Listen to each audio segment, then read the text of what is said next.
A new LDS chapel marks healing and change in Short Creek.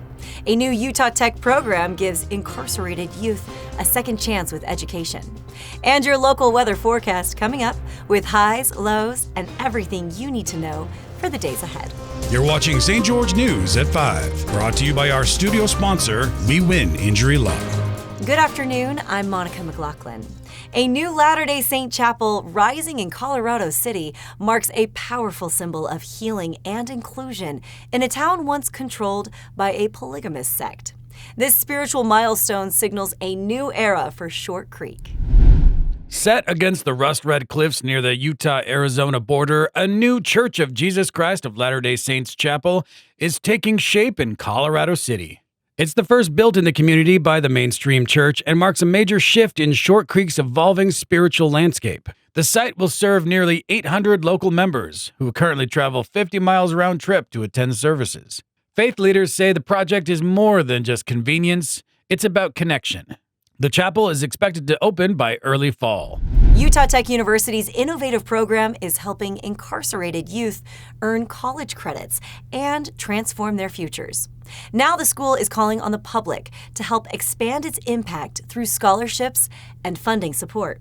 Nick Fiala joins us with how this life-changing initiative is giving young people across Utah a second chance.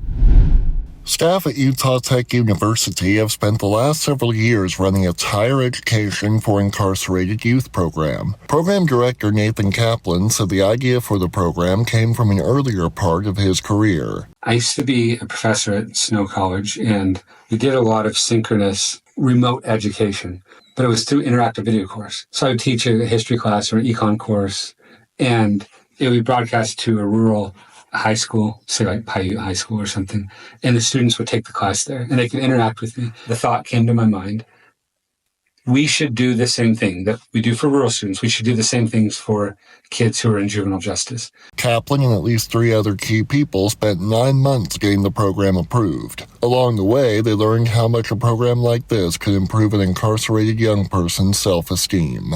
And that, in turn, reduces recidivism, it increases employment, it increases the likelihood that they'll continue into higher education post-release. And ultimately, we think it has some effect on intergenerational poverty. Not that that's our job, but there's a lot of good things coming from educating incarcerated youth. And so between Lowry Snow and Kevin Simmons here at Utah Tech University and Brett Peterson of the Juvenile Justice and Youth Services, between the 4 of us working together really hard for a long time, this program has turned into something that leads the country for higher ed for incarcerated youth. So our goal, I think, first and foremost is second chances or multiple chances and human dignity. And we think that can be achieved through higher education. Kaplan hopes the program will continue to give young people the chance to learn and improve their lives. Now we'll take a look at your daily weather forecast brought to you by Casablanca Resort and Casino. Right now in St. George, it's sunny and 102 degrees. Tonight, expect a mild low of 73, and tomorrow brings more triple-digit heat with a high of 101 and a low of 71. Down in Mesquite, it's currently 104 under clear skies. Tonight's low will settle around 79, and tomorrow will be blazing hot again with a high of 105 and a low of 78. Heading north to Cedar City, we're sitting at a pleasant 85 degrees. Expect a cooler night with lows dropping to 60, and tomorrow's high will reach 87, followed by a low of 59 tomorrow night.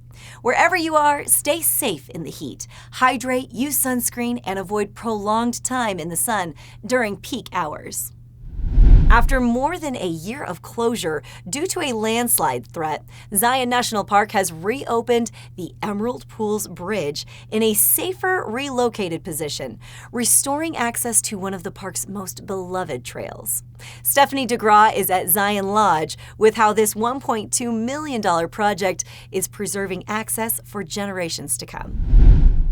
A newly relocated bridge once again welcomes hikers heading to the Emerald Pools in Zion National Park. After being closed for over a year due to instability, the pedestrian bridge connecting Zion Lodge to the Emerald Pools trail system has officially reopened. Park spokesperson Matthew Fink had this to say.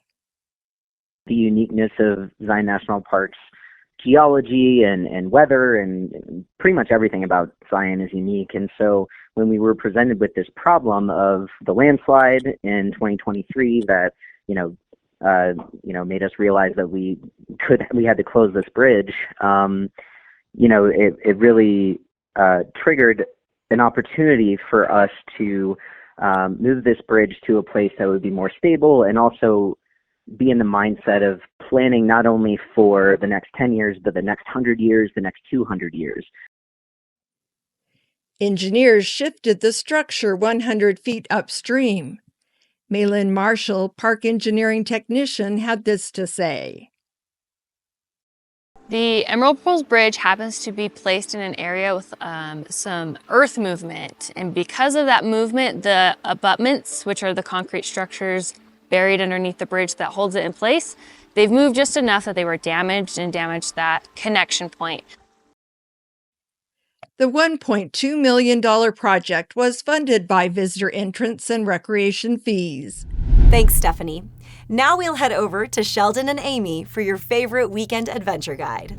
That's right, so many great events happening this weekend. One of the greatest events you should do is get to your phone and get tickets for the 4th of July celebration. Because Brett Young is coming to Southern Utah, and we don't want you to miss it. You don't want to miss out on that. It's going to be a big show, plus a patriotic pre-show. Get your tickets to the 4th of July celebration. And we're here at the Red Cliffs at the new restaurant just opened up. It's the Galby Grill.